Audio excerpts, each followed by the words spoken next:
یہاں ان کو جمع کر رہا ہوں۔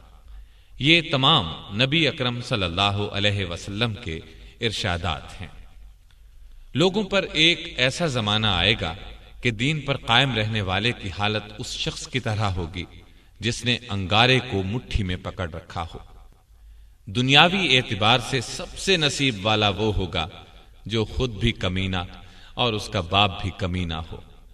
لیڈر بہت اور امانت دار کم ہوں گے۔ قبیلوں اور قوموں کے لیڈر منافق، رذیل ترین اور فاسق ہوں گے۔ بازاروں کے رئیس تاجر ہوں گے۔ پولیس کی کثرت ہوگی، وہ ظالموں کی پشت پناہی کرے گی۔ بڑے بڑے عہدے نااہلوں کو ملیں گے۔ لڑکے حکومت کرنے لگیں گے۔ تجارت بہت زیادہ پھیل جائے گی، یہاں تک کہ تجارت میں عورت اپنے شوہر کا ہاتھ بٹائے گی۔ ناپ تول میں کمی کی جائے گی۔ لکھنے کا رواج بہت بڑھ جائے گا، مگر تعلیم صرف دنیا کے لیے حاصل کی جائے گی۔ قرآن کو گانے بجانے کا آلہ بنا لیا جائے گا، یعنی گا گا کر پڑھیں گے۔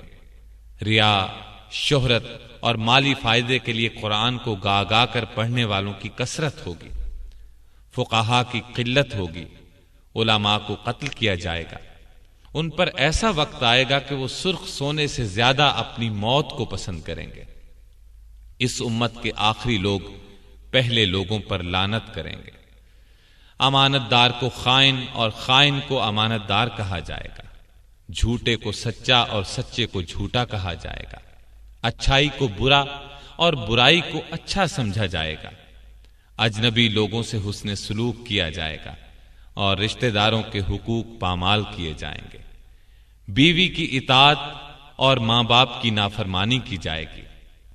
مسجدوں میں شور و شغب اور دنیا کی باتیں ہوں گی۔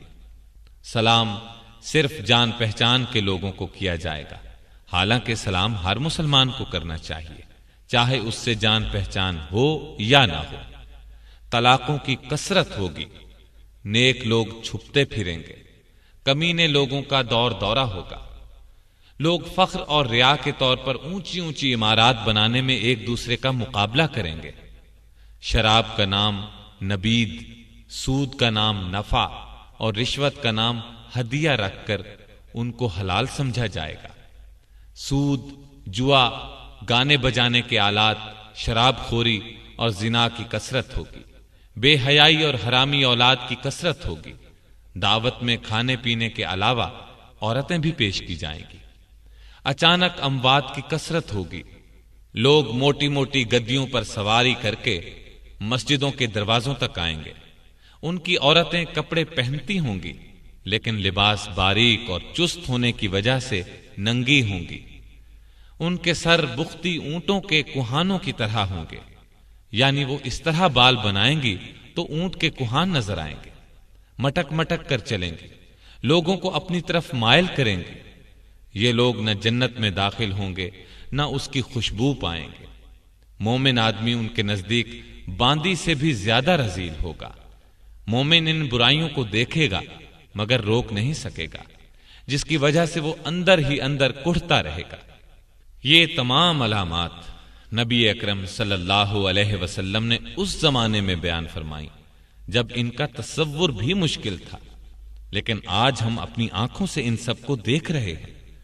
کوئی علامت اپنی انتہا کو پہنچی ہوئی ہے، کوئی ابھی ابتدائی مرحلے میں ہے۔